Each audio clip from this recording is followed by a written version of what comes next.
자, 275페이지 이제 공시법의 특례가 나오는데요. 공시법의 특례 두 번째.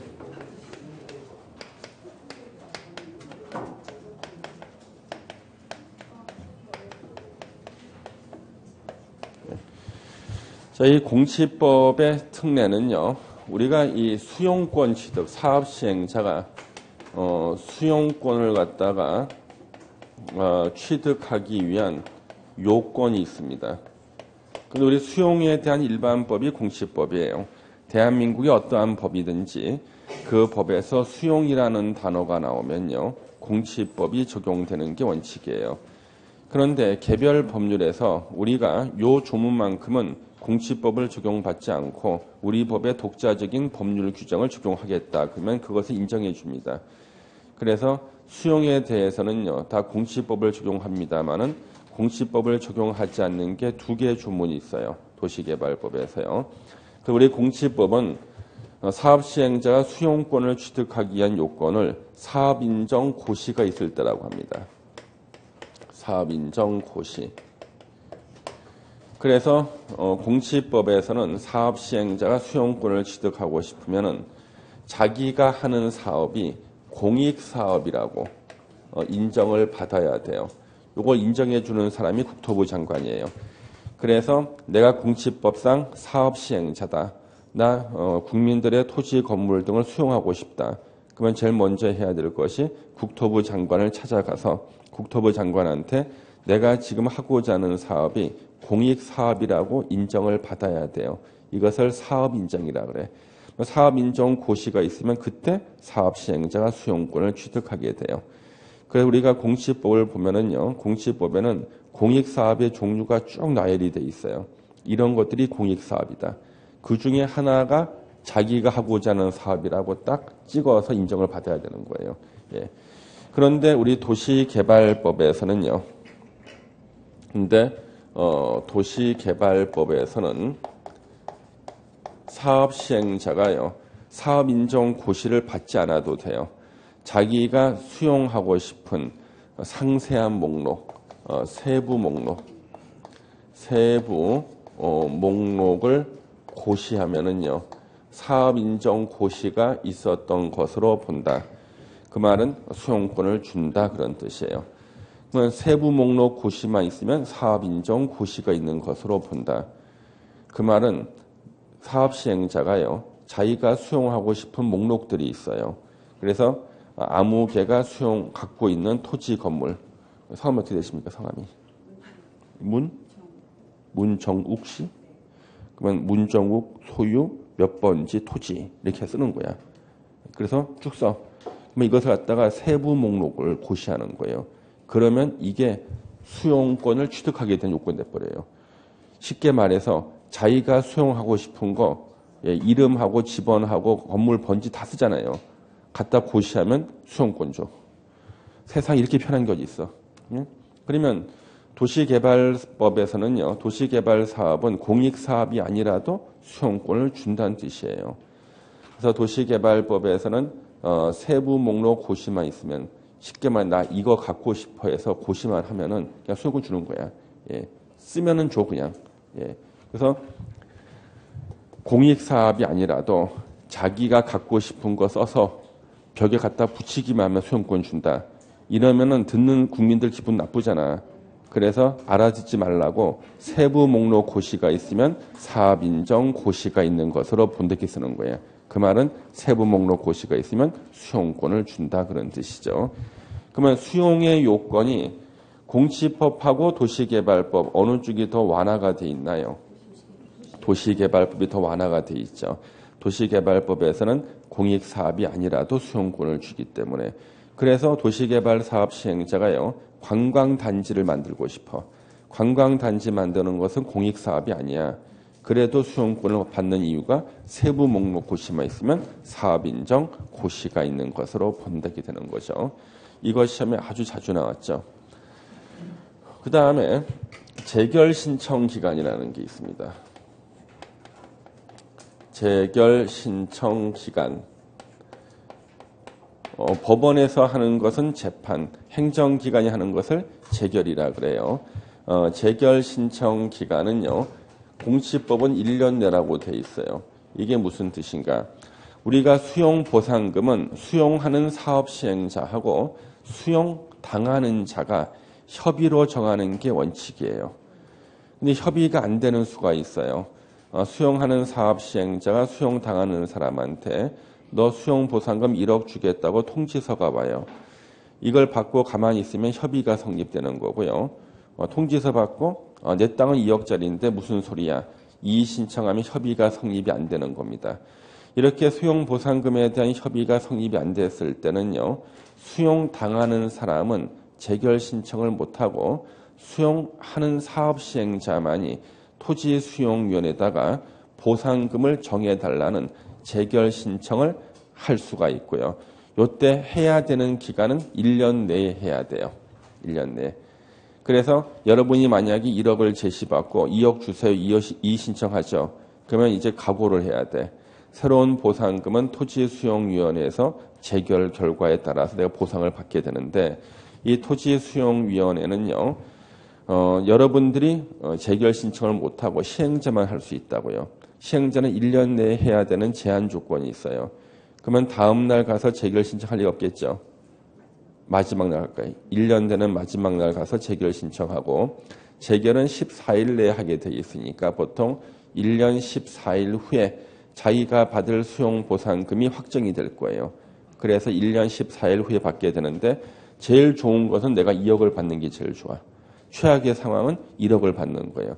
최악의 상황이라도 1년 14일 정도는 참을만 하다 싶으면 이의 신청하면 돼.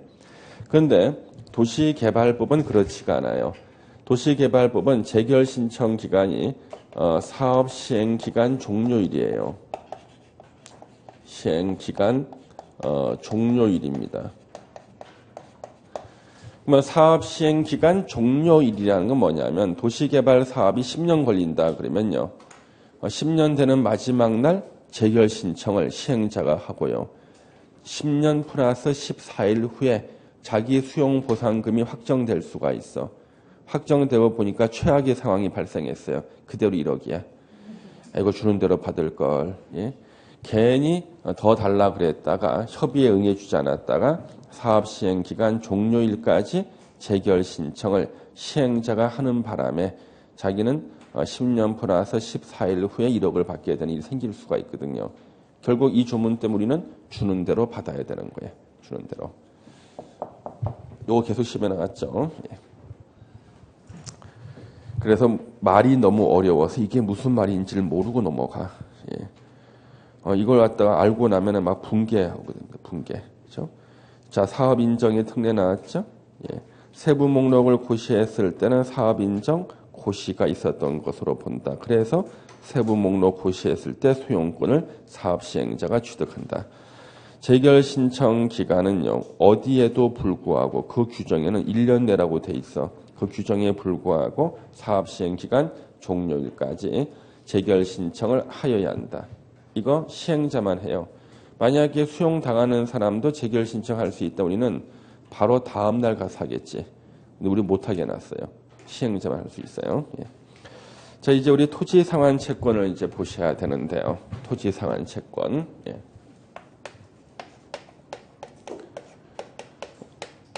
우리 토지 상환 채권은 시험에 다 나오기 때문에 책에 있는 거 다 보셔야 돼요. 제목은 토지 상환이지만 토지나 또는 건축물로 상환해 주는 거예요. 토지나 또는 건축물로 상환해 주는 것이다. 그러면 토지 상환 채권이 등장한 이유는요. 도시개발 사업을 수용 방식으로 할 때 수용 보상금은 원래 현금으로 지급하는 게 원칙인데요. 현금이 좀 부족해 보여. 그러면 시행자가요. 도시개발 사업할 때 수용당하는 자한테 물어봐요. 너 수용 보상금 지금 현금으로 1억 받을래? 아니면 도시개발사 끝나고 나서 새롭게 조성된 토지나 건물을 1억 원어치를 받을래 물어봅니다. 이제 머리가 이제 복잡해져요. 지금 현금 1억이 좋을까? 도시개발사 끝나고 나서 토지와 건물 1억 원어치를 받을까? 예를 들면 아파트 한 채 1억짜리를 받을까 생각한 겁니다. 근데 이 도시개발 사업이 인기가 있는 거야. 분명히 값이 많이 오를 것처럼 보여. 그래서 나는 지금 수용보상금 1억을 현금으로 받지 않고 도시개발 사업 끝나고 나서 새롭게 조성된 토지나 건물로 받겠습니다. 예를 들면 아파트 한 채로 받겠습니다. 그러면 이것을 일단 증명하기 위해서 종이를 한 장 줍니다. 수용당하는 사람한테. 이게 토지상환 채권이에요. 이거 가지고 있다가 도시개발 사업 끝나고 나면은 이걸 가지고 와라. 그럼 아파트로 바꿔주겠다는 겁니다. 이게 토지상환 채권이에요. 제목은 토지상환이지만 토지나 건축물로 상환합니다. 그럼 우리 밑줄을 칠 때가 쭉 나오죠. 여기서는 시험에 너무나 자주 나오기 때문에 다 봐야 돼요. 시행자는 토지 소유자가 원하면이에요. 토지 소유자가 원하면 매수 대금의 일부의 동그라미, 전부 주면 안 되고 일부를 지급하기 위해서 사업 시행으로 조성된 토지나 건축물로 상환하는 채권을 발행할 수 있다. 토지 소유자가 원하면이기 때문에 직권 발행 안 돼요. 토지 소유자의 의사에 반해서 발행하는 거 안 됩니다. 예. 발행 규모는요. 2분의 1을 초과하지 아니하도록 해야 된다. 2분의 1 초과할 수가 없어요. 만약에 도시개발 사업으로 100만 평의 토지를 조성했는데 만약에 이런 제한 없으면 90만 평을 토지상환 채권 발행했다. 그러면 아직 도시개발 사업 끝나기도 전에요. 90%의 토지 소유자가 정해진 거야. 남는 10만 평 가지고 도로, 공원, 학교, 도성 설치해야 되는데 아주 기형적인 도시가 돼버려요. 그래서 안 된다는 거지. 2분의 1을 초과하면 안 돼요. 지급 보증. 우리 불안한 시행자 있죠? 민간 시행자는요. 발행하고 파산할 수가 있기 때문에 금융기관의 지급 보증을 받은 경우에만 발행할 수가 있고요.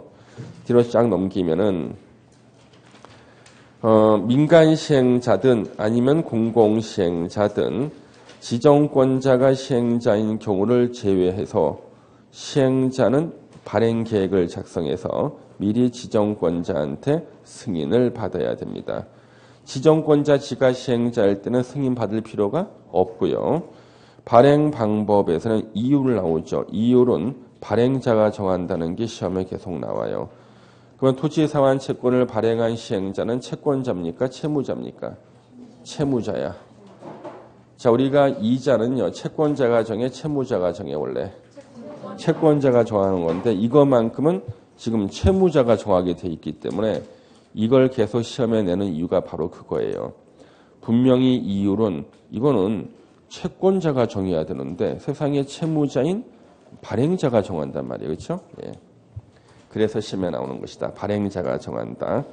토지 상환 채권은 기명식 증권으로 한다. 우리 상환자가 나오면 다 기명증권이에요.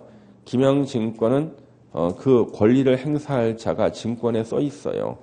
여러분들은 토지 상환 채권 백날 주소 받자 아파트 주소인 거 아니지, 그렇지? 써 있는 사람만 권한을 행사하는 겁니다. 그럼 우리 기명증권이 하나가 더 있었죠.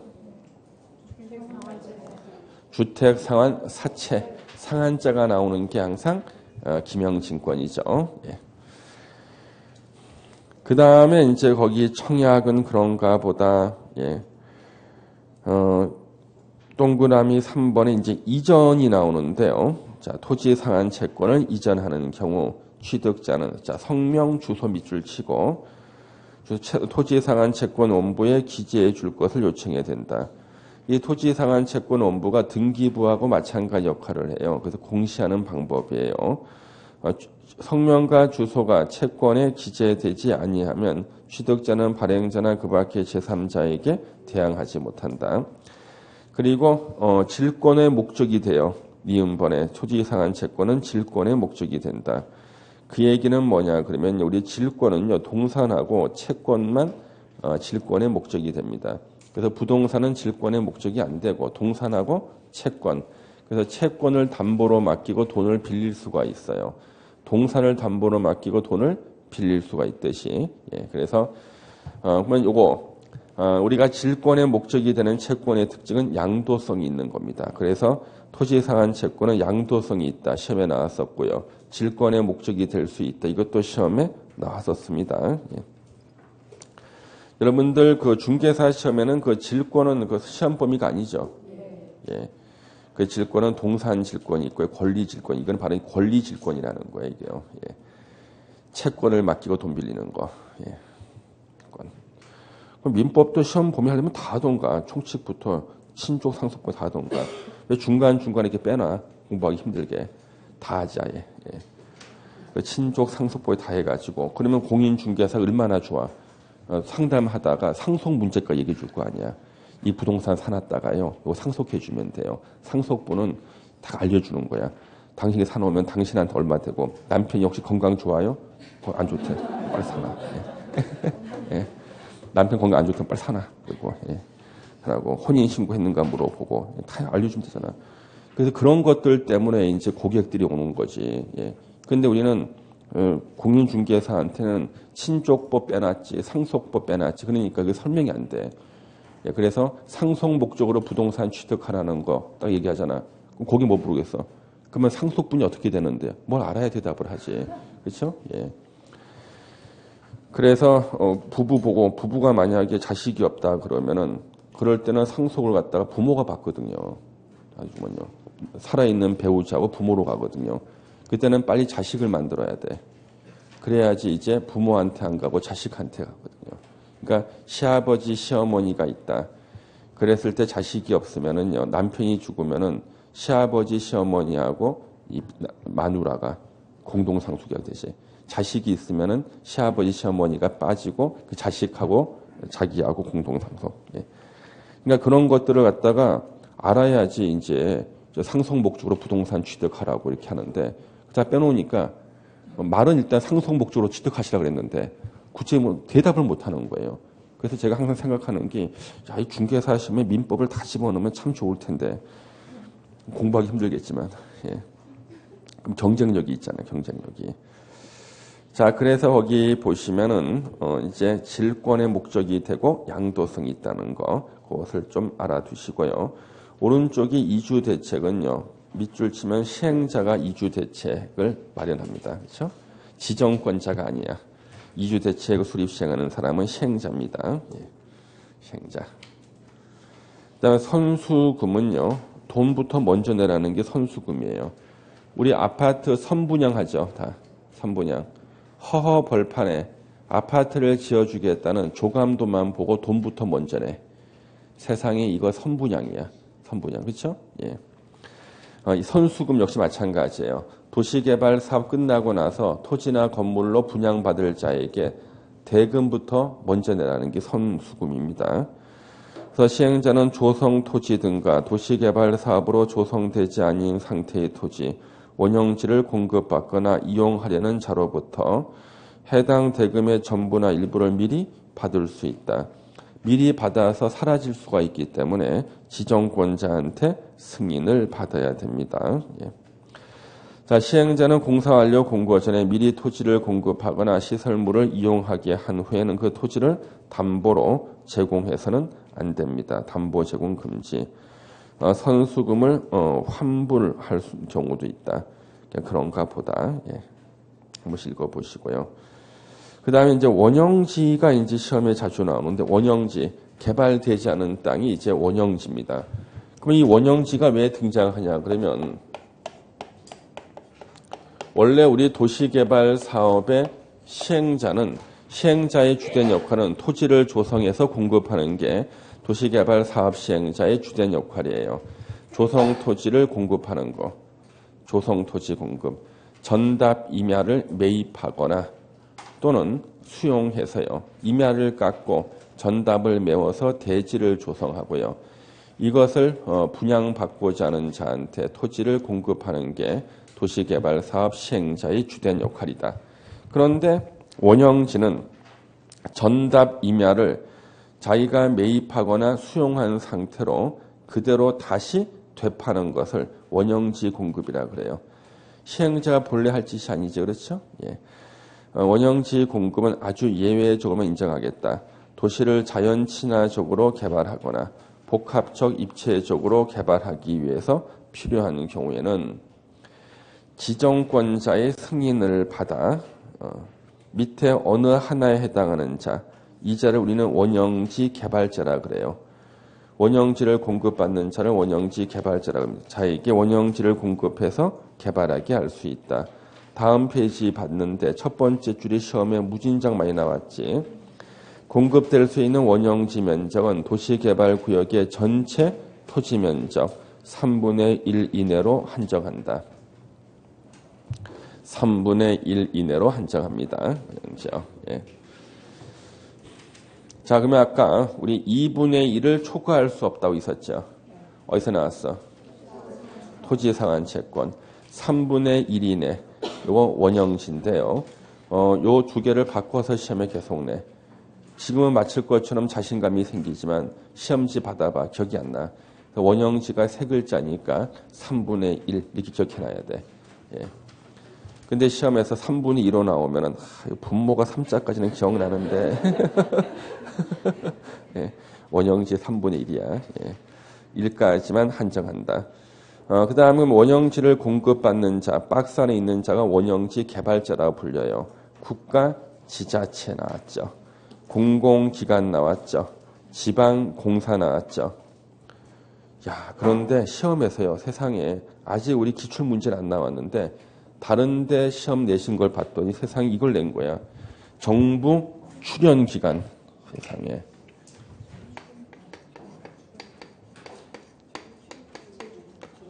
출연기관 X. 우리 정부 출연기관 2개 있었죠. 예, 기억나십니까? 예. 제주까지 기억나지? 제주국제자유도시개발센터 2개가 있습니다.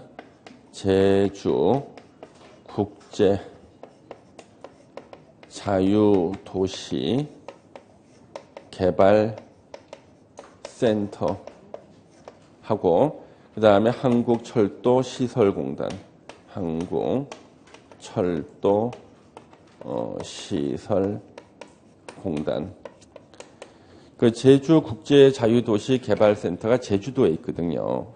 그래서 저기 난 진짜 교육하러 가고 싶은데 자꾸만 서울로 올라와서 죽겠어 아주. 예. 한번 내려가고 싶은데 그냥 핑계 대고 예, 집에서 합법적으로 혼자 놀러 가고 싶은데 예, 합법적으로. 예. 국가, 지자체, 공공기관, 지방공시 나오잖아요. 그럼 여러분들 우리 앞에서 시행자 한번 다시 한번 찾아볼게요. 시행자. 앞에서 넘겨서 시행자 파트 한번 찾아보세요.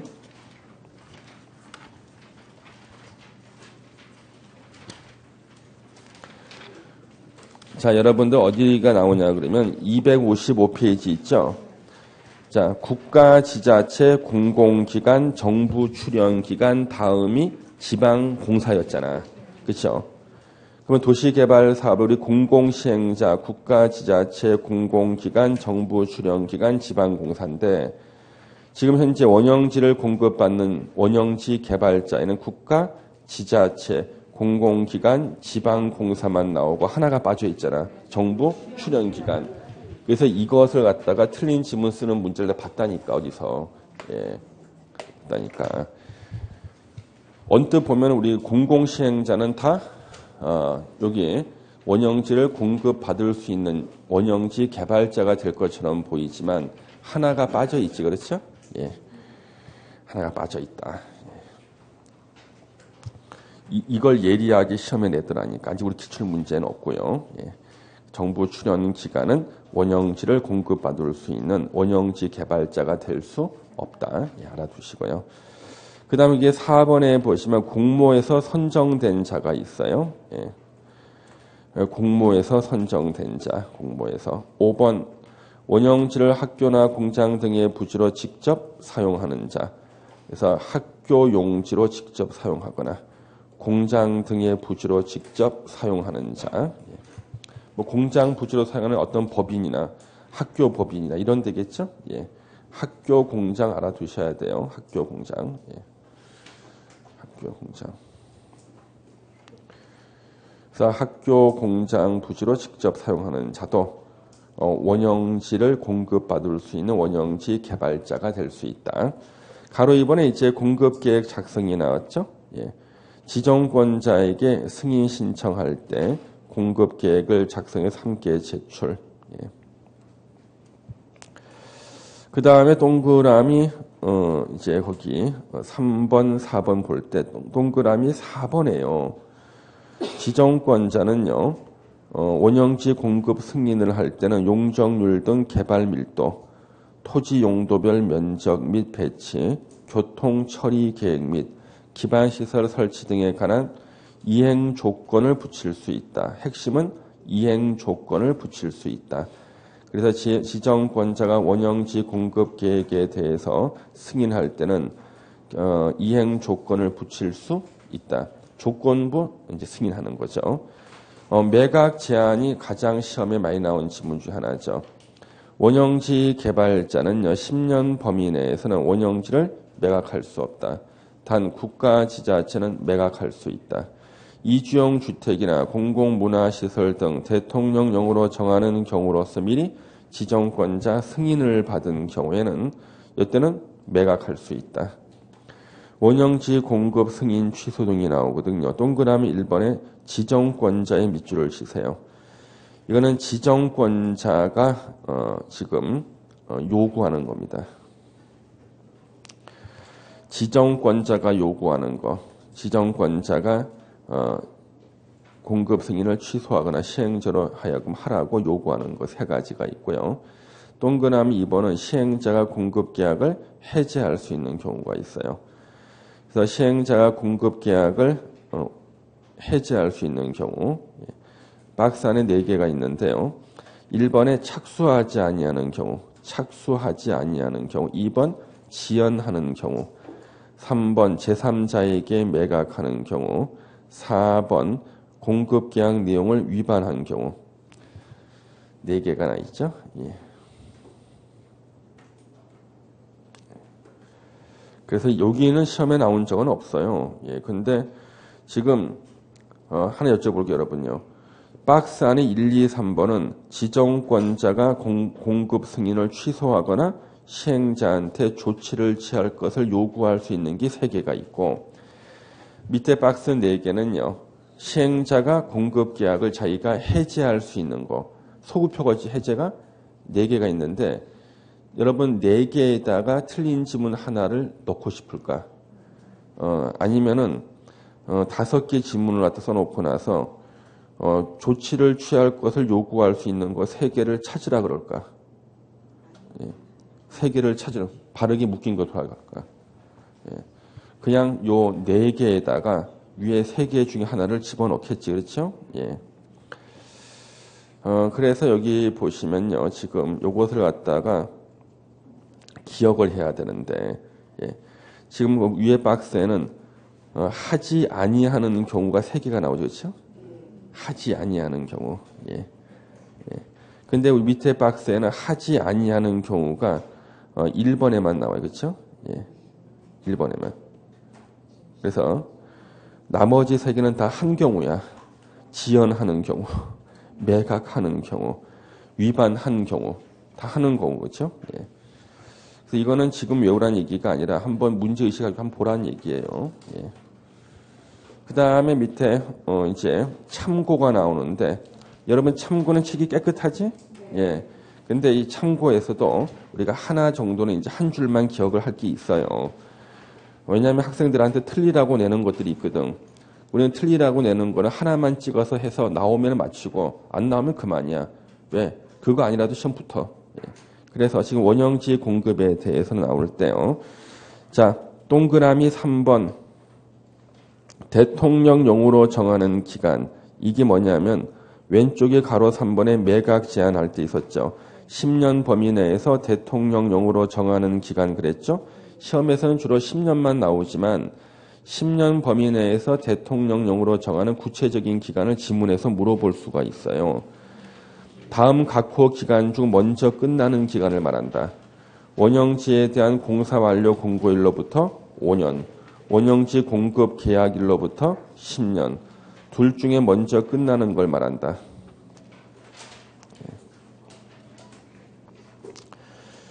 그 다음에 밑으로 쭉 내려와서 동그라미 지금 동그라미 6번을 보시면 원형지 개발자의 선정은 수의계약으로 한다. 아니, 수의 계약이 나와서 그렇죠? 예. 다만 원형지 개발자의 선정에 대해서 경쟁 입찰 방식으로 할 수가 있다. 이거는 좀 이따 다시 설명을 드릴 거예요. 왜냐하면 뒤에 다시 나오는 경우 하나 있거든요. 예. 그 다음에 이제 우리는 다른 건 필요 없어요. 경쟁 입찰이 2회 이상 유찰된 경우에는 수의 계약 방법으로 할 수 있다. 더 자세한 거 알아봤자 머리만 아프거든. 이런 문장이 있다는 것만 보시고 그 다음에 7번은요. 아주 특이한 게 나와요. 원형지 공급 가격은 개발 계획이 반영된 원형지 감정 가격에 플러스야. 시행자가 원형지에 설치한 기반시설 등의 공사비를 더한 금액을 기준으로 시행자와 원형지 개발자가 협의해서 결정한다. 7번은 다른 법과 달리 아주 특이한 규정이 나와 있는 거예요. 아주 특이한 규정이 나와 있다. 그래서 이 특이한 규정 같은 거는 우리가 어쩔 수 없이 좀 봐줄 필요가 있어요. 봐줄 필요가 있습니다. 그래서 절대 감정 가격으로 하는 것이 아니라 원형지 공급 가격은 왜 우리가 앞으로 뒤에 나오는 건 다 감정 가격으로 나와. 예. 뒤에는 다 감정 가격인데 이쪽 파트에서 감정 가격이 아닌 게 이거 하나야. 원형지 공급 가격은 원형지 감정 가격에 뭘 더하는 거예요? 예, 시행자가 원형지에 설치한 기반시설 등의 공사비를 더한 금액. 도로 뚫었다 그러면 도로 공사비 있죠? 그 더한 금액으로 하는 게 금액을 기준으로 시행자 원형지 개발자가 협의해서 결정한다. 그래서 이쪽 파트에서 유일하게 감정 가격으로 하지 않는 게 하나예요. 예. 예, 거기까지를 이제 체크해서 보시면 되겠다는 거죠. 예. 저렇게 보셨어요. 예. 그 다음에 이제 여러분들 거기 조성 토지 등의 이제 공급 계획이 나오는데요. 공급 계획의 작성하고 이제 제출이 나옵니다. 그래서 이제 조성 토지 등의 공급, 도시개발 사업 시행자의 주된 역할이 조성 토지의 공급이죠.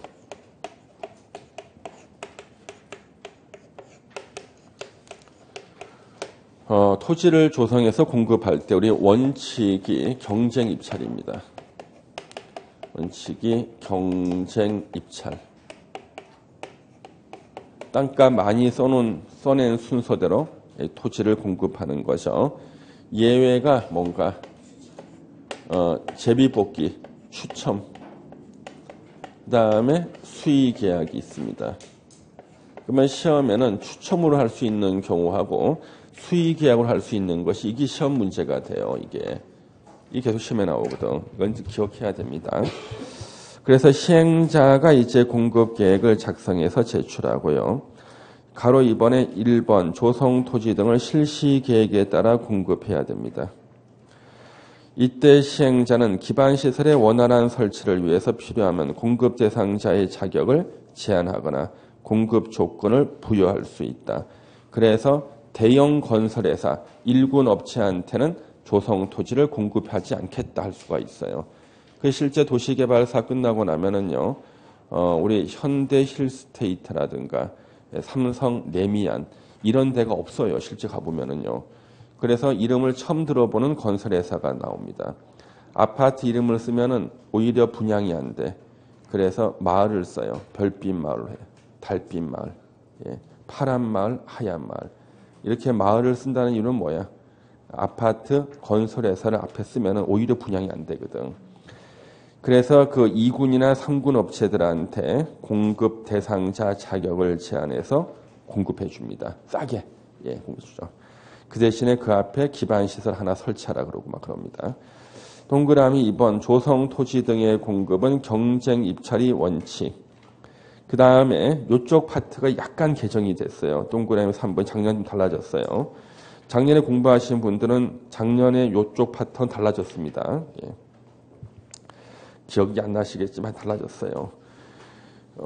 자, 1호부터 3호까지 어느 하나에 해당하는 토지는 추첨의 방법으로 분양할 수 있다. 1호 봤더니 국민주택 규모 이하의 주택 건설 용지.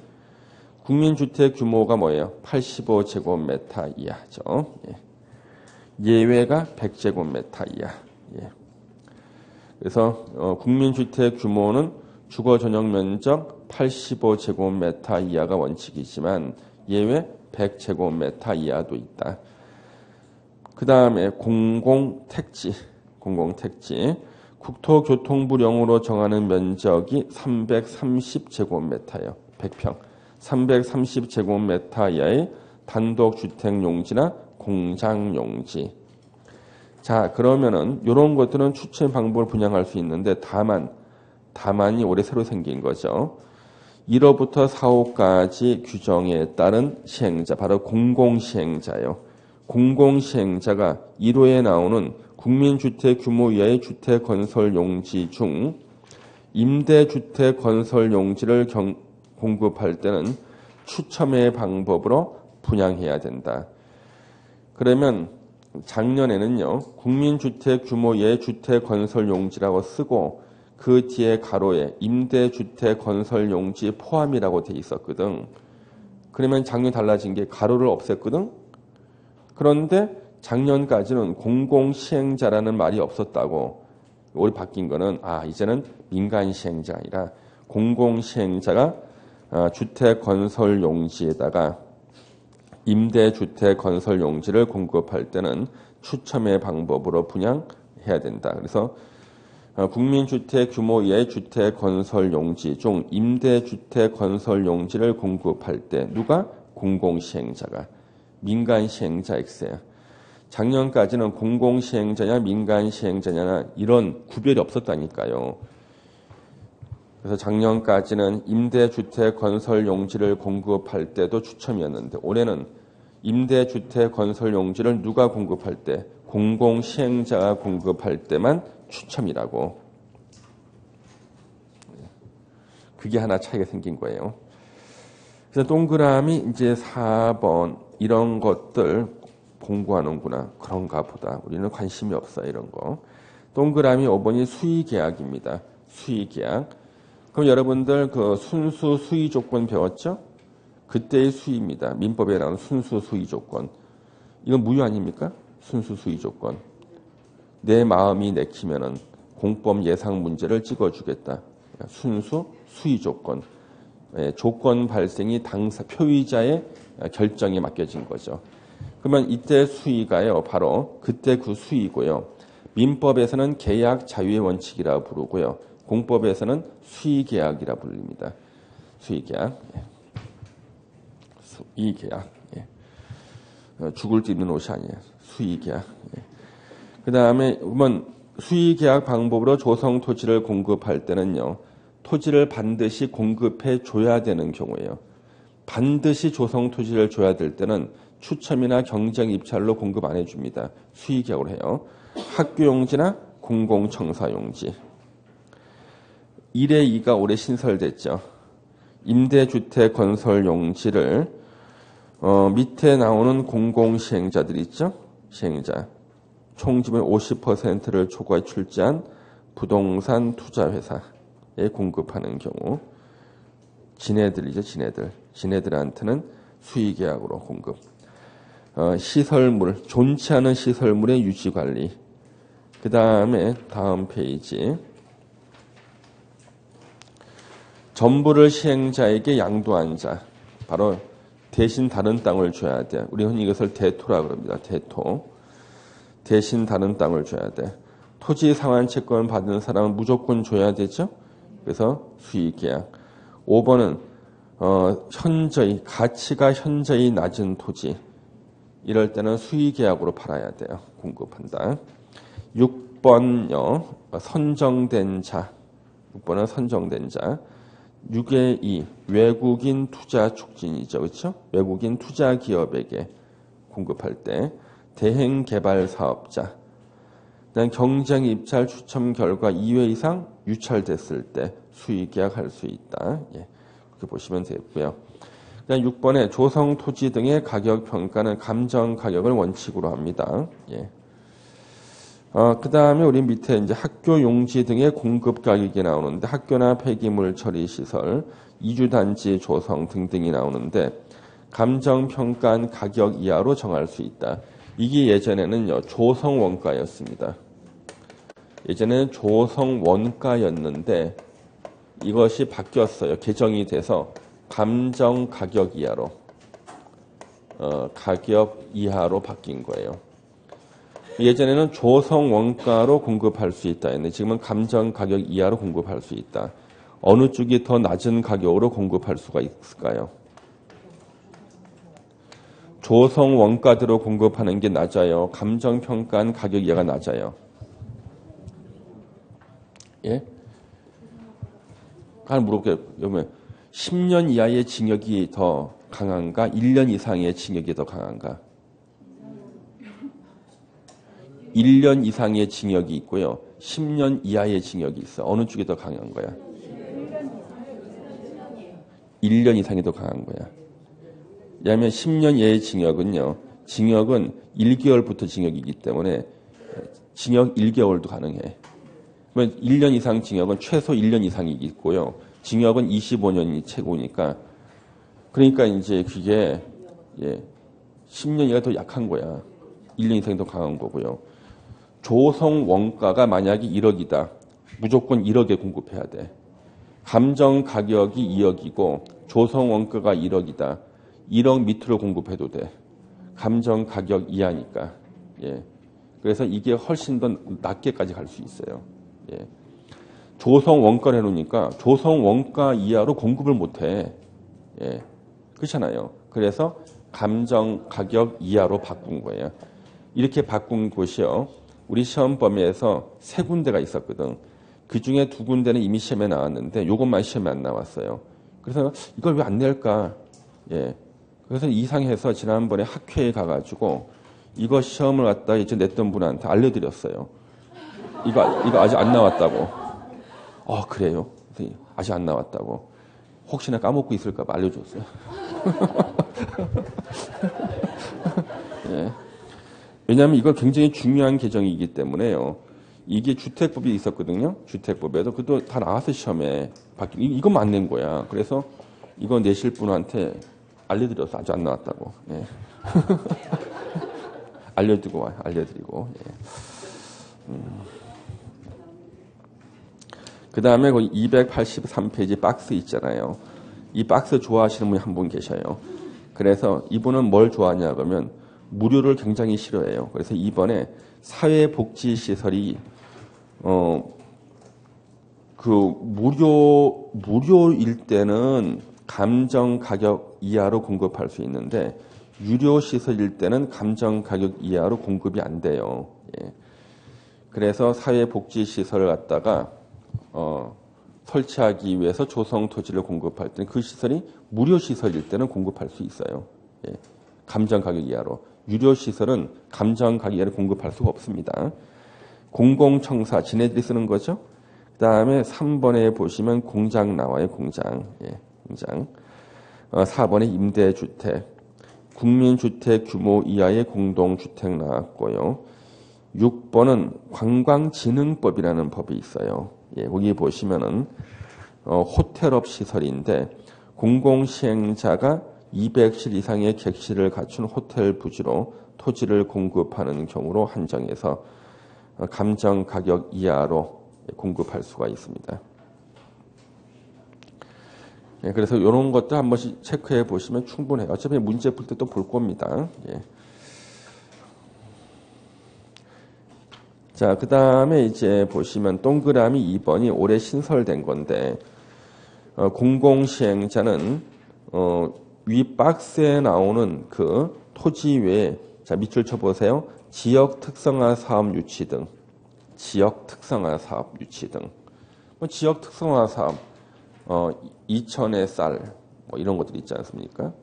또 어디 유명한 데 있지 않습니까? 이렇게 지역 특성화 사업에서요. 유치 등 도시개발 활성화를 위해서 필요한 경우에는 대통령령으로 정하는 바에 따라서 감정평가한 가격 이하로 공급할 수 있다. 공공시행자가 주어고 그냥 지역 특성화 사업 유치를 위해서는 감정평가한 가격 이하로 공급할 수 있다. 거기까지 보시면 되겠습니다. 예. 밑에 대표 예제 오는 거 찾기 1번 시행자가 아닌 지정권자는 도시개발 사업에 필요한 토지 등을 수용할 수 있다. 어떻습니까? 예? 자, 지정권자가 수용하는 게 아니지. 시행자가 수용하는 거지. 예, 그래서 1번 틀렸고. 도시개발 사업을 위한 토지 수용에 관해서 특별한 규정이 없으면 원칙적으로 공치법이 적용되고, 왜 난데없이 정비법이 나와. 우리가 시험 문제를 풀다가 오답을 낼 수는 있어요. 하지만 오답을 내더라도 남들이 납득할 수 있는 오답을 내야 돼. 도시개발법 문제에서 정비법에 따르는 말이 안 되지, 이거. 예. 2번 틀렸고, 3번.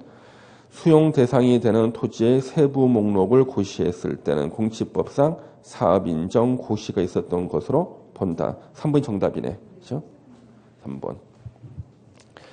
4번. 국가에 공급될 수 있는 원형지 면적은 도시개발구역 전체 토지 면적이 원형지 3분의 1로 한다.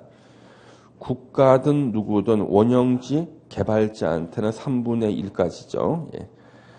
시행자가 도시개발 채권을 발행할 경우 발행 규모는 토지 상환 채권으로 상환할 토지 건축물이 도시개발 사업으로 조성되는 분양 토지 분양 건축물 면적의 2분의 1을 초과하지 않아야 된다.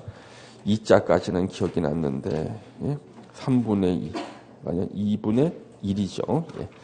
자, 이제 환지 방식이 나오는데 우리 환지 방식은 잠시만 쉬었다 계속 하겠습니다. 예.